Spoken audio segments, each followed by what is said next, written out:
Decíamos entonces que la primera característica que queremos poner sobre la mesa para los líderes para la sostenibilidad es observar, y entregábamos algunas posibilidades para aproximarnos a esa observación primero interna. Por esto decimos que la observación nos permite profundizar en nuestro interior y cuidar de nosotros mismos. Hablábamos del cuidado de nuestra salud física y mental. La segunda característica entonces es: los líderes para la sostenibilidad escuchan. Y aquí la pregunta es: ¿quiénes de ustedes consideran que pueden poner su mente absolutamente en blanco? Si la respuesta es sí, yo puedo hacerlo, tenemos entonces la primera fase, la primera etapa para poder escuchar.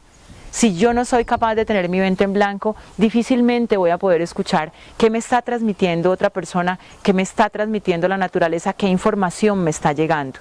Entonces, aquí les quiero recomendar también, hay un curso supremamente interesante, se llama ULab, Transforming Business, Society and Self. Este está en todas estas plataformas que tenemos como Coursera, Myriad X, CDX, ofrecen permanentemente cursos donde nos entregan unas herramientas supremamente importantes para la escucha. Ellos hablan en particular de 4 tipos de escucha, del cual vamos a estar haciendo un video específicamente posterior. ¿Por qué escuchar? Porque a partir de escuchar como líder yo puedo saber qué hay en el otro y puedo hacer brillar su luz interior. Recuerden que estamos migrando de un modelo 1.0 a 2.0 de liderazgo, donde antes el líder que se premiaba era aquel que quedaba en el puesto número 1 del podio, el que se veía, el que se reconocía. En este momento nosotros hacemos una invitación a pasar a ser un líder que no se nota, que está atrás, que motiva, que facilita, que impulsa y que hace brillar la luz de los demás.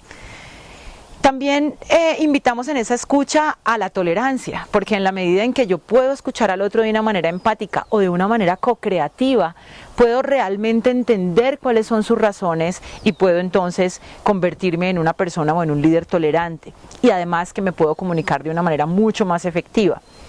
La tercera característica del líder es que genera balances, y en ese sentido se compromete con la mejora continua antes que con la perfección. Entendemos que la perfección y esa búsqueda motiva, pero también cuando no hay perfección genera dolor. Hay una expectativa, digamos, de tener algo perfecto cuando sabemos que todo en la naturaleza, el electrón, las personas, las instituciones, todos tenemos positivo y negativo. ¿Sí?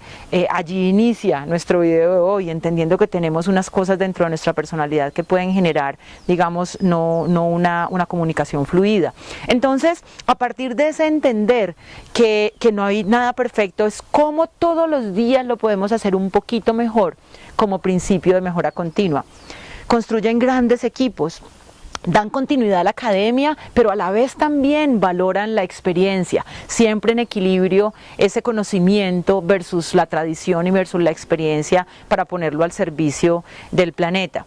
Se involucran con la gente y la desarrollan, y vamos a ver en posteriores videos la importancia de poder tener una comunicación permanente, una retroalimentación y un coaching permanente con la gente que está acompañándonos en nuestros equipos de trabajo.